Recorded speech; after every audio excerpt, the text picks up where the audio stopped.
That's me. Okay. Hello. Hi, hello. I'm Lokesh, and this is, Anna. and we are making this video about raw food. And the reason why we're making this video about raw food, well, it's I don't know, long, protracted story. But for me, I kind of came on to raw food about a year ago, in many different kind of lights, starting with a juice fast, for a reason that I'll go into a little bit later on. And then subsequently, finally coming on to what is essentially a fruitarian-based diet, although I'd say it's kind of a mix of fruitarianism, raw food, and veganism. So that's a little bit about me. Anna, how long have you been doing raw for? I'm doing the raw food about 1 month, and I used to be vegetarian for 4 years, and now I'm raw vegan, and I'm doing that because I think I have to clean my body because I was eating a lot of junk food in my past, where because my family love meat and dairy products, and that's why I have I think now I have this kind of disease, like some mucus or something, some digestion problems, and I think now these problems are improving with this month doing the raw food. And I don't know, I'm gonna explain daily with these videos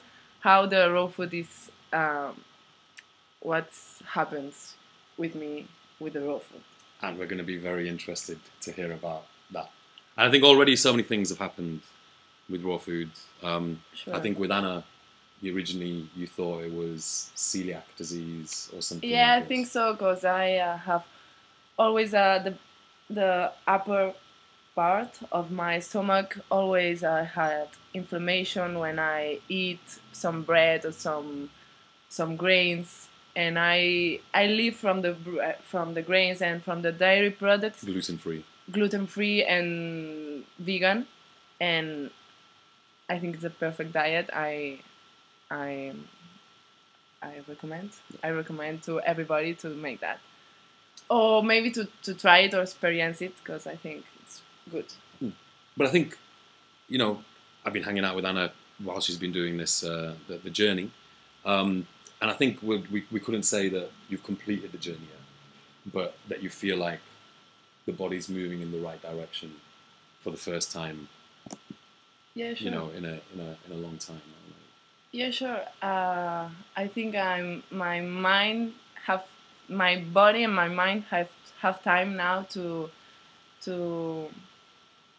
solve another problems, and maybe now another problems are going to the light, going out, and maybe now sometimes I feel maybe some more weak, or I have some things, but I think my body is trying to cure him himself. Yes. Yeah.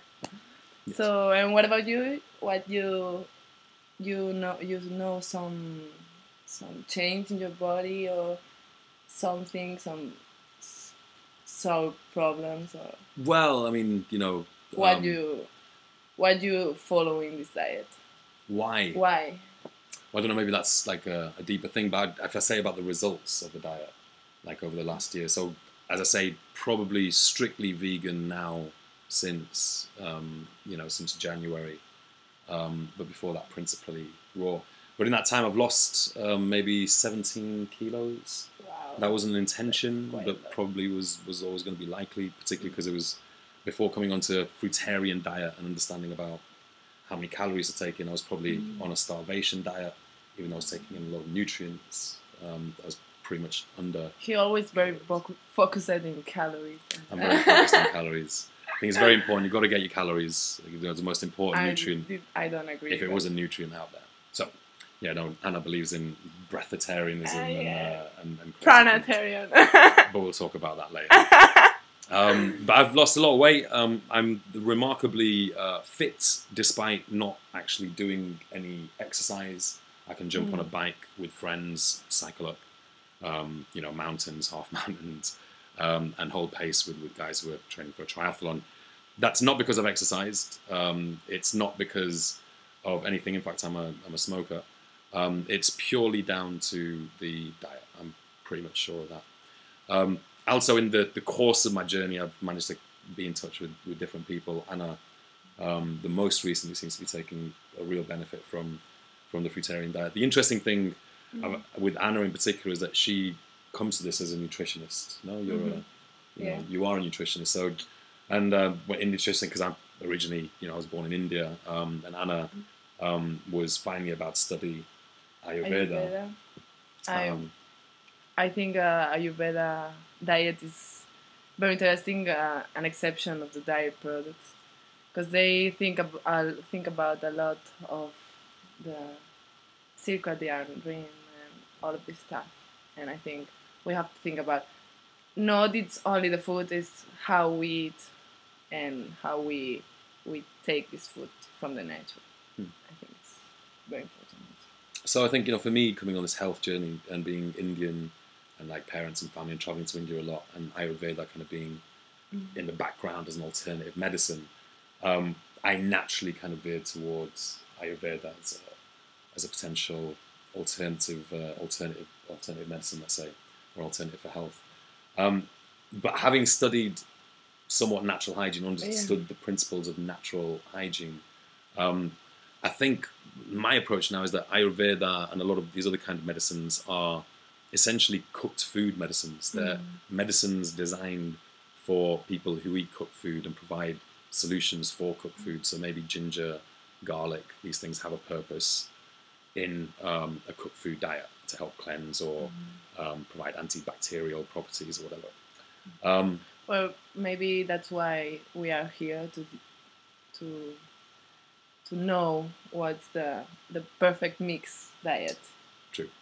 To mix the Ayurveda, the fruitarian, the 80-10 maybe. 80-10. There's so many angles, and I think we haven't found exactly the perfect one yet. But what I'm absolutely sure about is that we should be eating a lot more raw food, at the very least, if not completely, totally raw food, at least a lot more raw food. And when I mean a lot, I mean I'd suggest 70-80% minimum daily. What do you think? Yeah, no, 70 or fully. Fully, maybe, yeah, fully. But there's a lot more to that. There's a lot of emotional things that come out of me when I'm fully raw, or when I have been fully raw. If you're a more emotionally stable person, like Anna, perhaps, and having seen her, she hasn't had such an emotional uproar so far. Hopefully it's not to come. So anyway, it'll be interesting to see what goes on. Interesting to discuss every day or as often as we can make these videos, Anna's body and what the changes are going on in Anna's body. And like his body. Also. Me as well, maybe. Perhaps less interesting, but we'll try and do that. And we live in Barcelona, so I'm getting thinner. That's true. Well, yes. I think anybody who goes fully raw, unless they're already very thin, will lose weight. That seems to be the truth, for whatever reason. So there's a lot to discuss. I think in our experience, there's a lot to discuss in terms of Anna's ongoing new raw experience. Really, we should add that we are raw. We might be described as high raw, but we're not essentially fully raw all the time. Me more so than Anna, who's been mainly raw despite a few, a sweet potato here and a tofu avocado tartare there, but beyond that, pretty much raw. So we're going to try and progress this. We're going to try and progress. I want to step it up as well. I want to step up the rawness, and we'll feedback on how it goes. Now, Anna, do you have anything else you'd like to add? No, only remember to everybody to live from high protein, high fat, processed foods, got to go. Salts, not necessary. Does make things a little bit tasty, on occasion, but really, if you can. But you have to taste the real flavor of the things. It's Yeah. So we're going to talk back. You know, there's a lot to talk about. There's people who are doing raw till 4. We've got respect for those, that clan out there. All respect for all of you people who are vegan, you know, all the way, all the way. You know, veganism is beyond any religion and beyond any philosophy, as far as I'm concerned, and is another step closer to the truth. And anything else, Hannah? no. So No. bye bye everybody. Peace, love, Peace and love. and thank you for watching. If you are watching, Thumbs up. if there isn't.